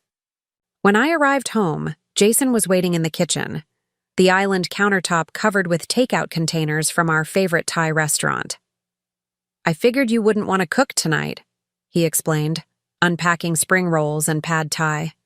Not with everything going on. With hands that had begun to tremble slightly, I opened the smaller envelope. Inside was a vintage key on a tarnished silver keychain, engraved with the Shelby Cobra emblem. Attached to the keychain was a small, weathered photograph. Grandpa. Andrew standing proudly beside his brand-new Shelby in 1967, his arm around a young woman I recognized as his wife, Catherine, who had died long before I joined the family. It's the original key, I whispered, tears blurring my vision. And the photo from when he first bought the car. Jason reached out, touching the photograph reverently. I've never seen this picture of Grandpa and Grandma together. Mom always said there weren't many photos left from that time. I turned the key over in my palm, feeling its weight, not just the physical heft of metal, but the emotional significance of what it represented. A final gift from Grandpa Andrew, withheld by Olivia's jealousy, but finally delivered when her conscience could no longer bear its burden. She kept this from you for 3 years, Jason said, his tone unreadable, and then returned it when she realized how far things had gone. I tucked the key and photo carefully back into the envelope. People are complicated, Jason. Even Olivia. We sat in silence for a long moment, the implications of the day's revelations settling around us like dust after an earthquake. Everything had shifted. My relationship with my in-laws, my understanding of Olivia, even my connection to Grandpa Andrew's memory had acquired new dimensions. What are you thinking? Jason finally asked, his voice gentle. I looked out the window to where the Shelby sat in our driveway, its presence both a comfort and a reminder of how quickly what we value can be taken. I'm thinking about legacy, I said slowly. About what we leave behind and why. Grandpa Andrew left me that car because we shared something special. He participated in an experimental treatment program, possibly knowing it wouldn't save him, because he wanted to contribute to something bigger than himself. And now Dr. Wilson wants to use the Shelby to help raise funds for Alzheimer's research. I turned back to Jason. Maybe there's a way forward that honors all of that. You're considering the gala, then? I'm considering a lot of things. I picked up the teacup, drawing comfort from its warmth between my palms. Including what it means to truly forgive. Jason reached across the table, covering my hand with his. Whatever you decide, I'm with you. Not split down the middle, not caught between loyalties. With you. For the first time since discovering the empty garage, I felt the constriction in my chest begin to truly ease. The path forward wasn't yet clear, but at least I knew I wouldn't be walking it alone. What I couldn't have known then was that Olivia's unexpected moment of accountability wasn't a temporary aberration, but the beginning of a transformation that would reshape our entire family dynamic. And that the Shelby, my beloved connection, to Grandpa Andrew, would become the catalyst for healing rifts I had thought were beyond repair. The morning after retrieving the Shelby, I woke early, my mind still processing the whirlwind of emotions and revelations from the previous day. Jason slept soundly beside me, his breathing deep and even in the gray dawn light filtering through our curtains. I slipped quietly from bed, pulled on a robe, and padded downstairs to the kitchen. As coffee brewed, I found myself drawn to the garage, opening the connecting door with a sense of reassurance I hadn't expected to feel so strongly. There it sat in the weak morning light, the Highland green Shelby, exactly where it belonged. I ran my hand along its flank, the cool metal grounding me in reality. Yesterday hadn't been a dream. The car was back, and with it, complications I was still trying to untangle. I retrieved the original key and photograph from where I'd placed them on my workbench, studying the image of young Andrew Chen and his wife. "You got it back," he said, the word somewhere between a statement and a question. "I did," I confirmed, patting the hood affectionately. "No thanks to your family." He winced, but didn't argue the point. "What happened?" Dad texted that everything was resolved, but wouldn't elaborate. I walked past him into the house, dropping my keys on the entryway table with deliberate casualness. Dr. Wilson turned out to be surprisingly decent. He returned the car as soon as he saw the documentation proving it was legally mine. He's actually a neurologist who worked with your grandfather during his Alzheimer's treatment. "Wait, what?" Jason followed me into the kitchen, confusion evident. "Grandpa was in some kind of treatment program?" "Apparently." I filled the electric kettle, craving the comfort of tea after the emotional marathon of the day. "Your father never thought to mention that to us, just like he never bothered to check who actually owned the Shelby before selling it out from under me." Jason ran a hand through his hair. "I know they messed up, Becca, but don't." I turned to face him, kettle forgotten. "Don't defend them right now, Jason. Not after what they did." "I wasn't going to," he said, his voice dropping. "I was going to ask if you're pressing charges." The question hung between us, heavy with implications. Filing charges would create a permanent rift in the family, possibly estranging Jason from his parents. Not filing charges might suggest that what they did was somehow forgivable, setting a precedent for future boundary violations. "I haven't decided," I answered honestly. "There's more to consider now." "What do you mean?" I recounted the conversation at the car club, Dr. Wilson's request about the gala, and more surprisingly, Olivia's unexpected moment of clarity and accountability. "Olivia said that?" Jason looked genuinely shocked. "That doesn't sound like her at all." I know. It threw me completely. I resumed making tea, the familiar ritual helping to order my thoughts. She also gave me this. I retrieved the envelope from my portfolio, turning it over in my hands. Said I should open it when I'm alone. Jason eyed the envelope warily. That's cryptic. Your sister has always had a flair for the dramatic. Despite everything, a small smile tugged at my lips. But this felt different. She seemed different. Do you want me to leave so you can open it? I considered the question, weighing our strained connection against 12 years of partnership. No, I decided. Stay. Whatever this is, we should face it together. With careful movements, I broke the seal and opened the envelope. Inside was a folded letter and another, smaller envelope that felt stiff, as though it contained something more substantial than paper. I removed the letter. First, unfolding a single sheet covered in Olivia's distinctive flowing handwriting. Dear Becca, I read aloud, by the time you read this, I'll be in Sedona, starting another journey that we both know won't fix what's really broken in me. But before I go, there's something I need to return to you. Something I've kept for selfish reasons for far too long. I paused, glancing at Jason, who looked as mystified as I felt. The day Grandpa Andrew died, I continued reading. I was alone with him for about 20 minutes before the rest of the family arrived at the hospice center. He was lucid, one of those brief windows of clarity that sometimes happens near the end. He gave me this and made me promise to give it to you. But I was jealous. Jealous of the bond you shared with him. Jealous of how he trusted you with his precious car when he barely remembered my name half the time. So I kept it, telling myself I'd give it to you eventually. 3 years later, I still haven't found the courage. But watching what my self-absorption has driven my parents to do makes me realize it's time to finally honor his wishes. I'm sorry, Becca, not just for this, but for everything. Maybe someday I'll find the strength to tell you in person. Olivia. Adults who have never said no to me, Olivia countered, even when you should have. The dynamic unfolding before me was so unexpected, I hardly knew how to respond. For years, the family pattern had been set.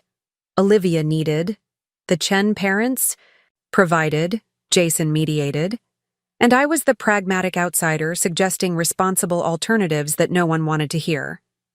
Now somehow, the pattern was fracturing before my eyes. A knock at the door interrupted the moment. Dr. Wilson's assistant informed us that the Shelby had been brought around to the front entrance, with all paperwork updated to reflect the voided sale. Reality reasserted itself, grounding us back in the practical aftermath of the situation. I need time to think, I said, rising from my chair and gathering my documents. About the police report, about the gala, about everything. Of course, Lawrence nodded, his usual authoritative demeanor subdued. We understand. As I moved toward the door, Olivia stepped into my path. Becca, wait, there's something else.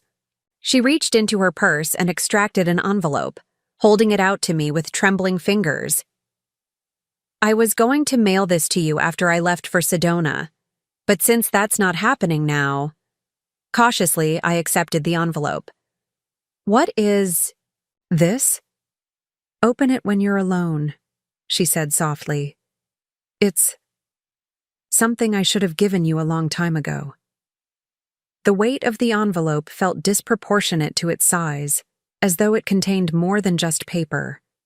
I slipped it into my portfolio without further comment, nodded a stiff farewell to my in-laws, and followed the assistant down to the front entrance. And there it was, my Highland green Shelby, gleaming in the midday sun, appearing completely unharmed by its brief detour. The sight of it loosened something in my chest, a knot of anxiety I'd been carrying since opening that empty garage door. Dr. Wilson stood beside it, key extended toward me. She's a remarkable vehicle, he said as I approached. Your grandfather had exquisite taste and clearly maintained it meticulously. We maintained it together, I corrected gently, accepting the key. It was our project. He smiled, understanding in his eyes.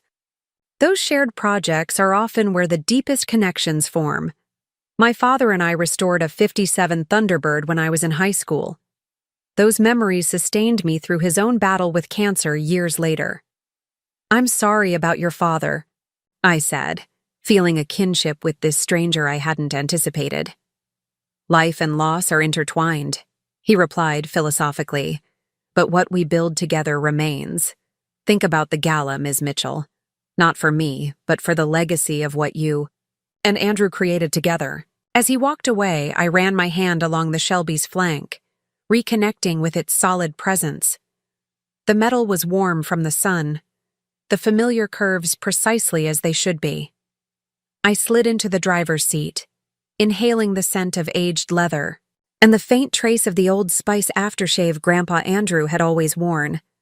Against all odds, it felt like coming home. The drive back to my house was therapeutic, the Shelby's powerful engine rumbling beneath me, the stick shift solid in my palm as I navigated through Portland's afternoon traffic.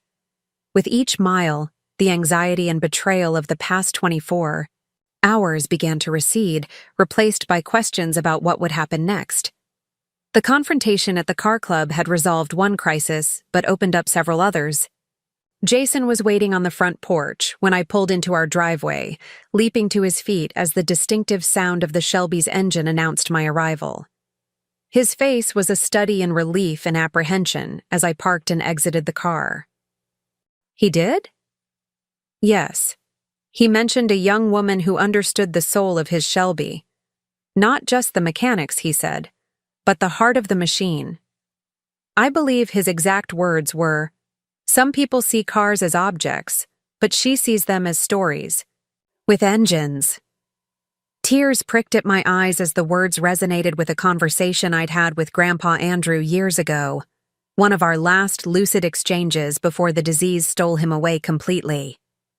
I'd forgotten that specific phrasing until this moment, hearing it echoed back to me by a stranger. "Thank you for telling me that," I managed, my voice thick with emotion. Dr. Wilson nodded, a gesture somehow both professional and compassionate. "I'll have the car brought around whenever you're ready, and here's my card, for when you've decided about the gala." As he excused himself to make arrangements for the car's return, an uncomfortable silence descended upon the remaining four of us. Lawrence cleared his throat several times, clearly searching for words, while Emma examined her wedding ring with unusual intensity. Olivia continued her study of the table grain, her fingers fidgeting with the pendant around her neck, a nervous habit since childhood. "I suppose we should discuss what happens now," Lawrence finally said. "What happens," I replied evenly, "is that I take my car home. Beyond that, I haven't decided." "The police report," Emma ventured cautiously. "Will you proceed with pressing charges?" Before I could answer, Olivia's head snapped up. "She should," she said, her voice strained but determined. "You committed a crime and I was complicit. We should face the consequences." I stared at my sister-in-law, momentarily speechless. In all the years I'd known her, I'd never heard Olivia acknowledge responsibility for anything that went sideways in her life. Everything was always someone else's fault, or the universe conspiring against her, or Mercury in retrograde. "This isn't helping, Olivia," Emma sighed. "No, Mom. What wasn't helping was selling Becca's car because I convinced you. I needed to go to Sedona to realign my energy or whatever nonsense I was spouting." Olivia's voice rose slightly, color flooding her cheeks.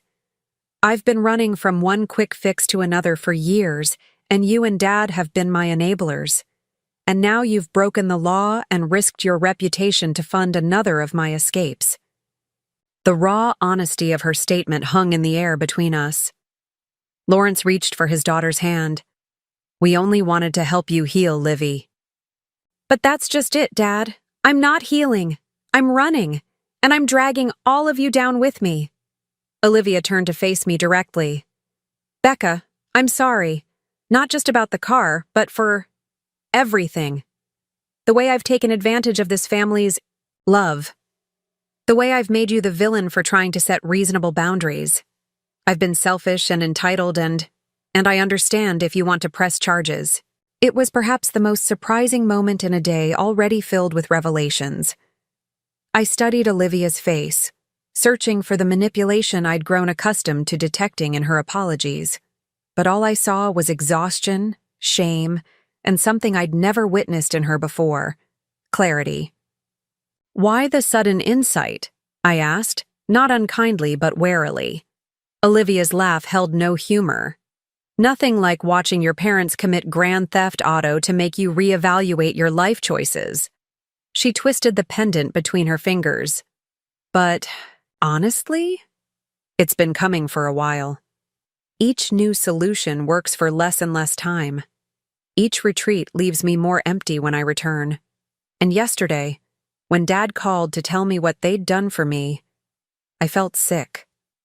Actually, physically, sick at what I'd driven them to." "We made our own choice," Emma interjected. "We're adults, Olivia." "There's a lot you don't know, Olivia, because you've been too busy chasing the next quick fix to pay attention to the family you claim needs to support you." "That's not fair," Emma interjected. "Isn't it?" I challenged. "When was the last time any of you asked about my memories with Grandpa Andrew? When was the last time you showed any respect for what that car means to me, beyond its dollar value?" The silence that followed was heavy with unspoken truths. Dr. Wilson placed the documents carefully back on the table. "I believe I understand the situation now. Ms. Mitchell, the car is rightfully yours. I'll return it immediately." Relief washed over me so powerfully I had to grip the edge of the table. "Thank you. However," he continued, "I would like to make an alternative proposal if you're willing to hear it." My guard instantly rose again. "What kind of proposal?" "I'm a neurologist specializing in degenerative brain disorders, including Alzheimer's disease. I purchased the Shelby not just because I'm a collector, but because of its connection to Andrew Chen." I stared at him, confusion replacing caution. "You knew my grandfather?" "Not personally, but his case was notable in our field." Dr. Wilson glanced at Lawrence, who nodded slightly. "Andrew Chen participated in an experimental treatment program at our research facility 5 years ago. While the therapy couldn't reverse his condition, he exhibited unusual periods of clarity that helped advance our understanding of cognitive recall patterns in Alzheimer's patients." My mind reeled with this new information. I didn't know. He was part of a study." Lawrence looked down at his hands. Dad didn't want anyone to know. He was a proud man. The treatments were in the early phases then, promising but ultimately not effective enough to halt the progression of his disease. "Our research has advanced significantly since then," Dr. Wilson added, "but we always remember our early participants." When I heard through collector channels that Andrew Chen's Shelby might be available, I was interested not just as an enthusiast, but as a researcher who respected Mr. Chen's contribution to our work. "But why didn't you just reach out directly?" I asked, still struggling to process this revelation. Dr. Wilson's gaze shifted to Lawrence and Emma. "I was told the family was handling the sale collectively. I had no reason to question that assertion." A bitter laugh escaped me. "Because they conveniently left me out of the equation." "Becca," Lawrence began. "We truly thought—" "Save it," I cut him off. "I'm tired of excuses." I turned back to Dr. Wilson. "You mentioned an alternative proposal?" He nodded, reaching into his briefcase to extract a folder. "Our research institute is hosting a fundraising gala next month to support our Alzheimer's research program. We display significant vehicles owned by families affected by the disease, a visual reminder of the memories and connections Alzheimer's threatens. I would be honored if you would consider displaying Andrew's Shelby at the event." The request caught me off guard. "You want to borrow the car for a charity event?" "Yes, and perhaps you might consider sharing your story of how the Shelby became a point of connection between you and your grandfather-in-law during his illness.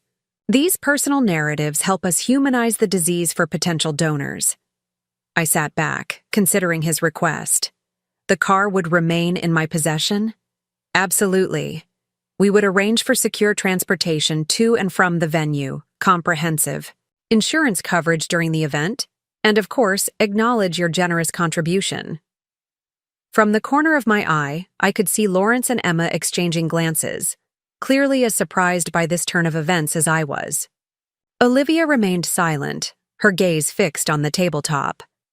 I'd need to think about it, I said finally. Dr. Wilson smiled, the expression warming his clinical demeanor. Of course. There's no pressure, and regardless of your decision, the car will be returned to you today. It's currently in the club's secure garage downstairs. The tension that had been coiled in my chest for the past 24 hours began to unwind. My car was here, safe, and would be coming home with me.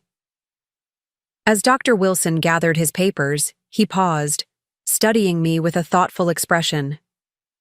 You know, Ms. Mitchell, your grandfather-in-law spoke about you during his moments of clarity in our program. My heart stuttered. Our eyes met briefly before she looked away, a flush creeping up her neck. Becca, Lawrence began, his voice formal and strained. This is Dr. Matthew Wilson. He's agreed to hear us out regarding the situation. I ignored my in-laws, focusing instead on the stranger who now technically owned my car. Dr. Wilson, I said, extending my hand, thank you for meeting with me.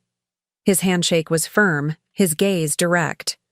Mrs. Chen, or do you prefer Mitchell? Mitchell is fine. I gestured to the chairs arranged around a polished oak table. Shall we sit?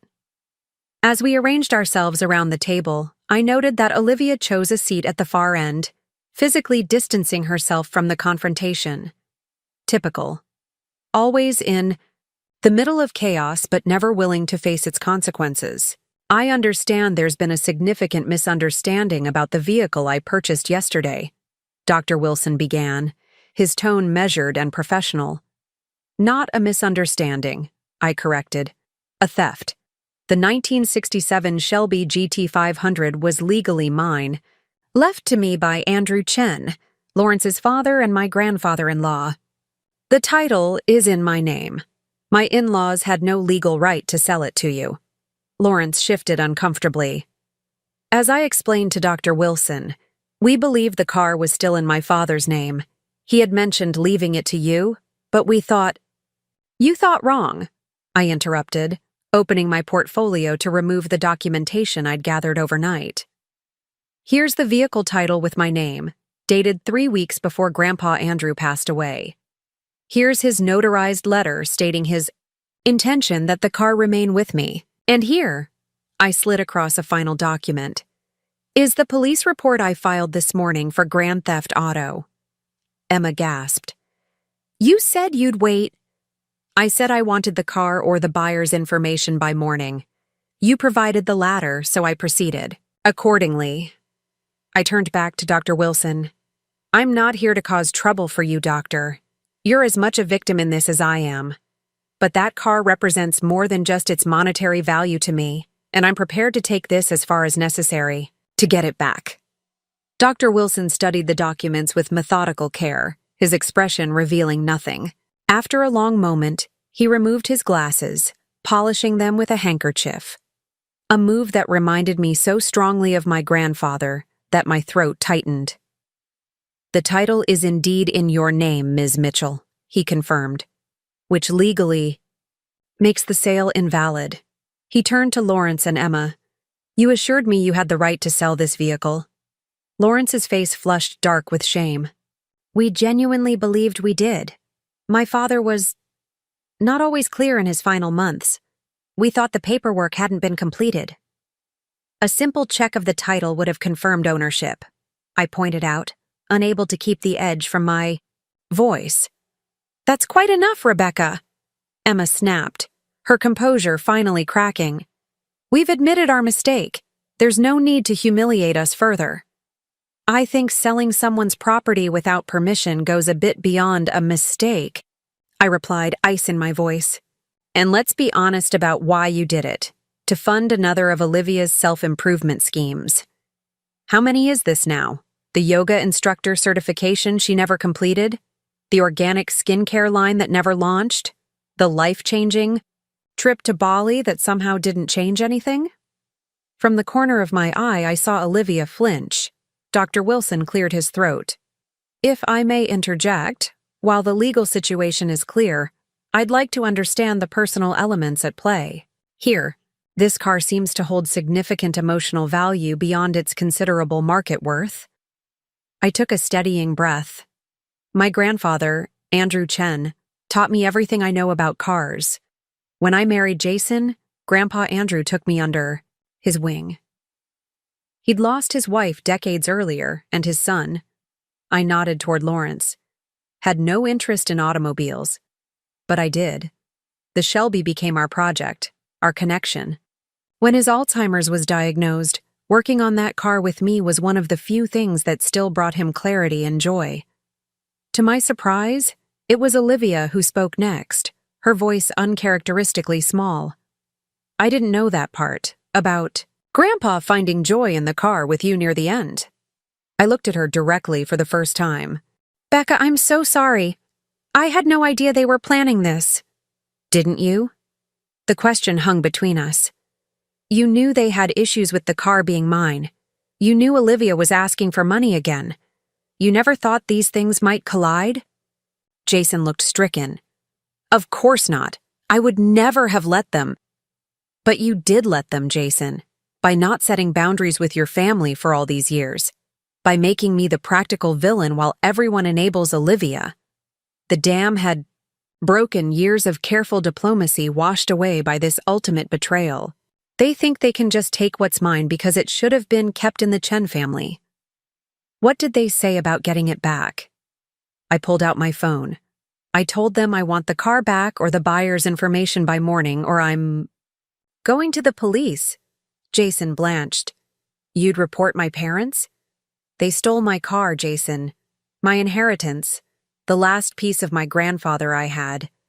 But filing charges, that would destroy the family. I looked at my husband of 12 years, this man I loved but who sometimes seemed to exist in a different reality than I did. The family is already fractured if they think this was acceptable. And they did it for Olivia. Again. Olivia's struggling. Olivia has been struggling for years. At what point does she take responsibility for her own life instead of vampiring resources from everyone around her? Before Jason could respond, my phone rang. Lawrence's number. I put it on speaker. Rebecca. His voice was subdued. We've spoken to the buyer, explained the situation. He's willing to meet with you tomorrow. He hasn't registered the car yet. Relief washed over me so strongly my knees nearly buckled. Where and when? The Riverfront Classic Car Club. Noon. His name is Dr. Matthew Wilson. I'll be there, I said, ending the call before emotion overtook me. Jason reached for me again, and this time I let him hold me while tears of anger, relief, and lingering. Betrayal soaked his shirt. But even as I accepted his comfort, I knew something fundamental had shifted in our marriage. A trust had been broken, and I wasn't sure yet how, or if, it could be repaired. What I didn't know then was that this meeting would lead to revelations none of us were prepared for, and that the true story of my grandfather's Shelby was more complex and healing than any retreat in Sedona could ever be. I barely slept that night, tossing and turning while Jason snored beside me. Every time I closed my eyes, I saw my grandfather's weathered hands on the Shelby's steering wheel, heard his gentle laugh as he taught me to double clutch on deserted country roads. The betrayal felt like an open wound, made worse by the knowledge that my husband didn't fully understand why I was so devastated. Morning came with aching eyes and a resolve like steel. I dressed with deliberate care, my charcoal pencil skirt, and emerald blouse that brought out the green in my eyes. Professional armor for what promised to be a difficult encounter. Jason offered to come with me, but I declined. This was something I needed to handle alone, without his divided loyalties complicating an already fraught situation. "I'll call you when it's done," I promised, leaving him looking lost in our kitchen, a half-empty coffee mug clutched in his hand. The Riverfront Classic Car Club was housed in a renovated warehouse overlooking the Willamette River, its brick exterior maintaining industrial charm while the interior gleamed with polished wood floors and vintage automotive memorabilia, a kingdom of mechanical nostalgia where enthusiasts gathered to share their passion. On any other day, I would have felt at home here. I arrived 20 minutes early, my nerves too frayed to sit at home counting seconds. The receptionist directed me to a private meeting room that overlooked the club's showcase floor, where members' prized vehicles were displayed in rotating exhibitions. Through the glass wall, I could see a dozen immaculate classics: a midnight blue Jaguar E-Type, a flame-red Ferrari Dino, a pearl-white Mercedes 300 SL Gullwing, their paintwork gleaming under carefully positioned spotlights. But not my Shelby. Not yet. At precisely noon, the door opened. Lawrence entered first, his normally confident stride diminished, shoulders hunched beneath his camel overcoat. Emma followed, her face a mask of carefully controlled neutrality. Behind them came a man I didn't recognize, tall and distinguished, with salt and pepper hair and wire-rimmed glasses. Dr. Matthew Wilson, presumably, the buyer of my stolen heritage. What I didn't expect was the fourth person who slipped in behind them, Olivia, her typical bohemian flair subdued in a simple black dress, her expression uncharacteristically somber. "Why didn't you call me the moment you found out?" My voice had dropped to a dangerous whisper. Jason looked miserable. "I thought I could fix it. I thought I could talk them out of it before you even knew it was gone. But they're not answering." Now, and Olivia's phone is going straight to voicemail. I grabbed my keys. "I'm going over there now." "Becca, wait!" But I was already back in my car, fury propelling me across Portland toward the Chen family home. The drive was a blur, my mind cycling through disbelief, rage, and crushing grief. That car wasn't just metal and mechanics. It represented afternoons in my grandfather's garage, his patient voice explaining how internal combustion engines worked, his gnarled hands guiding mine on the stick shift. It was the place where, in his final moments of clarity, he'd told me how proud he was of the woman I'd become. And now it was gone, sacrificed to Olivia's latest whim. I pulled up to the tidy bungalow with its perfectly maintained garden and warm golden light spilling from the windows, a domestic tableau that now struck me as a facade. I pounded on the front door, propriety abandoned. Emma opened it, her expression shifting from welcome to wariness when she saw my face. "Where is it?" I demanded, stepping past her into the hallway. "Where's my car?" Lawrence appeared from the living room, his posture stiff. "Rebecca, I think you need to calm down." "Don't tell me to calm down. You stole my car and sold it out from under me. For what? So Olivia can go play with crystals. In the desert?" "That's not fair," Emma interjected. "Your sister-in-law has been struggling, and that gives you the right to sell something that doesn't belong to you? Something that can never be replaced?" My voice cracked, betraying the hurt beneath the anger. Lawrence's jaw tightened. That car was my father's prized possession. It should have stayed in the Chen family. And there it was, the real issue, finally spoken aloud after years of simmering resentment. "Your father gave it to me," I said quietly. "He made that choice. Not because I'm not a Chen by blood, but because we shared something you never bothered to understand." "What we understand," Lawrence replied stiffly, "is that our daughter needs help, and that car was sitting in your garage being of use to no one." I stared at them, these people who had welcomed me into their family 15 years ago, who had attended our wedding with tears of joy, who had always treated me kindly, until their daughter's needs collided with mine. "Who did you sell it to?" I asked, my voice hollow. A private collector, Lawrence answered. The transaction is complete, Rebecca. I'm sorry if this upsets you, but what's done is done. You had no right, I whispered. No legal right. That car was in my name. A flicker of unease crossed Lawrence's face. The title was in my father's name. He told me he was leaving it to you, but the paperwork was completed 2 weeks before he died, I finished. We went to the DMV together. The title is in my name, not his. What you did wasn't just morally wrong. It was illegal. Uncertainty replaced Lawrence's righteous indignation. That's not possible. My father never mentioned... Because he knew how you'd react, I said. He knew you thought that car should go to you or Jason, not to me. Emma placed a restraining hand on Lawrence's arm. If what you're saying is true, why didn't you stop? This? You must have known we had the spare key. Because I trusted my family, I said simply. I never imagined you'd do something like this. The weight of what they'd done seemed to finally settle on Lawrence's shoulders. He sank into a chair, suddenly looking every one of his 70 years. The buyer, I pressed. I need his information. Now. Rebecca? He paid cash. If we try to unwind this, then you'll refund him yourselves, I cut in.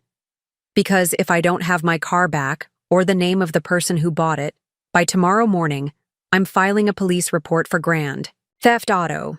The silence that followed was deafening. You wouldn't, Emma whispered. I met her gaze steadily. Try me. I left them with that ultimatum hanging in the air, my hands shaking as I drove home. Jason was waiting in the kitchen, his face drawn, with worry. What happened? He asked, attempting to embrace me.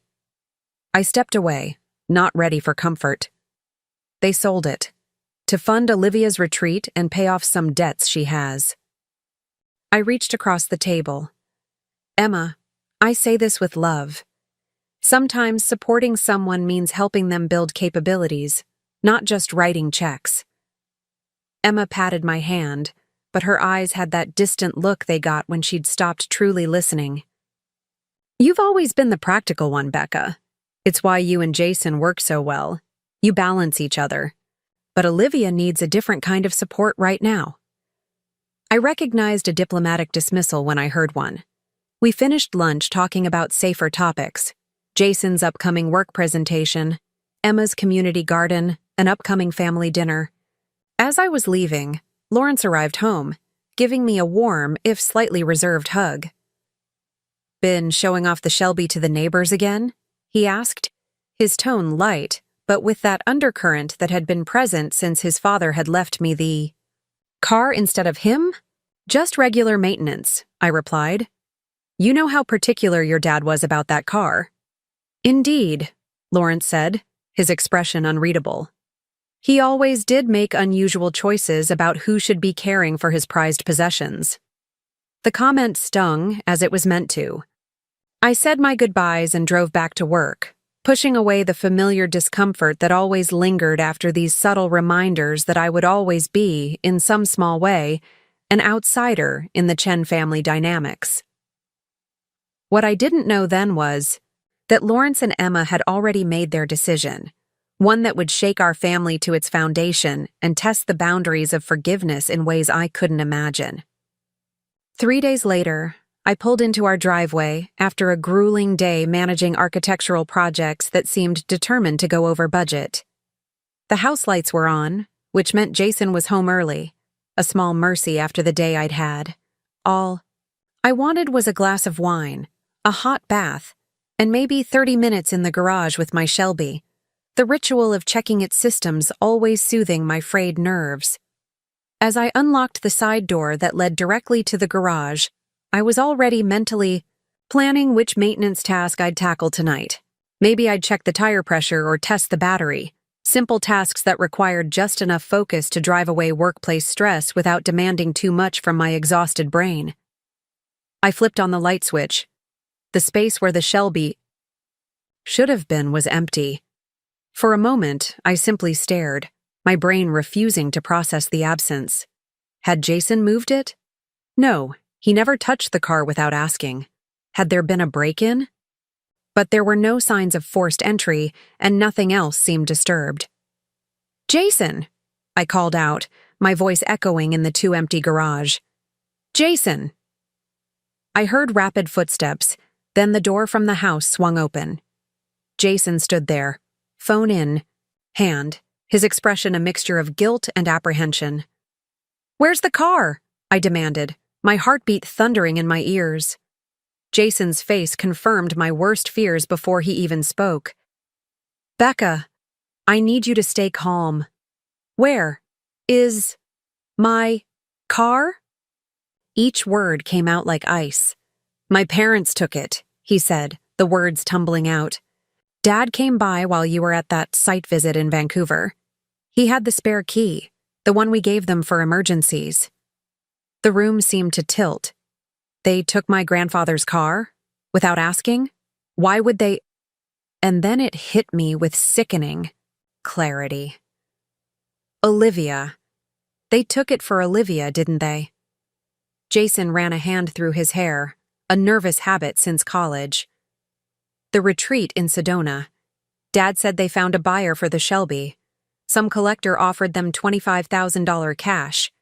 They're giving most of it to Olivia for the retreat and some other debts." $25,000? The laugh that escaped me was bitter. "Jason, that car is worth twice that easily. And it doesn't matter because it's not theirs to sell. It was my grandfather's. He left it to me." I know, I told them that. I've been calling them all afternoon." "When? When did they take it?" My mind was racing, calculating how far they could have gotten, whether the transaction was complete. "This morning around 10. Dad said the buyer was meeting them at 2. 4 hours ago. The sale would be done.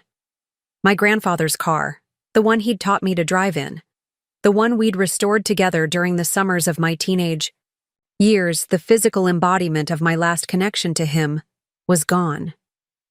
In the weeks that followed, we gathered regularly to plan the journey, poring over Grandpa Andrew's map and researching the cryptic annotations that would guide our route. Family therapy continued, sometimes difficult, but increasingly productive, as we developed new ways of communicating and setting boundaries. Olivia progressed in her treatment program. Lawrence shared more memories of his mother that he'd kept private for decades, and Emma found her voice in family discussions after years of defaulting to the mediator role. The morning we set out, Lawrence and Emma in their comfortable SUV that would follow the Shelby, Olivia, Jason, and I taking turns driving the vintage muscle car, Dr. Wilson came to see us off, bringing a final surprise, a journal Catherine had kept during the brief beginning of their interrupted journey, found among Andrew's papers after his death. "One last piece of the puzzle," he said, handing it to me. "Something to guide you as you follow in their tire tracks." As we pulled out of Portland, the Shelby's engine rumbling with eager power beneath us, I felt Grandpa Andrew's presence almost tangibly. The car that had nearly torn the family apart was now literally and figuratively carrying us forward together, a journey of both restoration and discovery stretching out before us. The first destination on our map was a vista point in the Cascade Mountains marked as Catherine's View. Reportedly, the spot where young Catherine Chen had declared it the most beautiful sight she'd ever seen. As we wound up mountain roads, the Shelby handling the curves with the same confidence it had displayed for over 50 years, I reflected on the unexpected path that had led us here. A theft that led to reconciliation, a car that became a catalyst for change, a family fractured and now cautiously reforming around a shared purpose. And through it all, the guiding hand of a man who, even facing the erasure of his own memories, had found a way to create new ones for those he left behind. Behind us, Lawrence and Emma followed in their SUV, while beside me, Jason navigated and Olivia documented our journey with her camera. Ahead lay 2 weeks of discovery, prompted by clues laid down half a century ago by a couple whose adventure had been postponed but never forgotten. As we crested the final curve before Catherine's View, the vista opened before us, a breathtaking panorama of snow-capped peaks, verdant forests, and the distant shimmer of a mountain lake catching the morning sun. I pulled the Shelby to a stop at the designated viewpoint, and we all exited our vehicles in silent appreciation of the spectacular landscape. "I can see why Grandma Catherine loved this spot," Olivia said softly, capturing the view with her camera. Lawrence stood at the guardrail, emotion evident in his usually stoic features. I never knew Mom liked places like this. Dad rarely talked about their early years together. "Maybe that's part of why we're here," I suggested. "Not just to complete their journey, but to rediscover pieces of them and ourselves along the way." As we stood together, the Highland green Shelby gleaming in the mountain sunlight behind us, I felt a sense of rightness that transcended the pain and conflict of recent months. Grandpa Andrew's final gift hadn't been just a car or even a journey, but a chance for healing, for connection, for transformation. The road ahead would have its challenges, just as our family relationships would continue to require work and conscious effort. But standing there at Catherine's View, surrounded by the Chen family that had become my own, I knew we had already begun the most important journey, the one that would lead us from broken trust to something stronger, more resilient, and ultimately more meaningful than what had come before. And the Shelby, once a point of division, had become our vehicle for getting there, literally and figuratively carrying us forward into a future Grandpa Andrew had somehow envisioned even as his own. Memories faded away. We still had miles to go, mysteries to unravel, and family dynamics to navigate. But in that moment, watching the sun glint off the Shelby's Highland green finish, I felt certain that the journey ahead would be worth every challenging mile. Up next, you've got 2 more standout stories right on your screen. If this one hit the mark, you won't want to pass these up. Just click and check them out.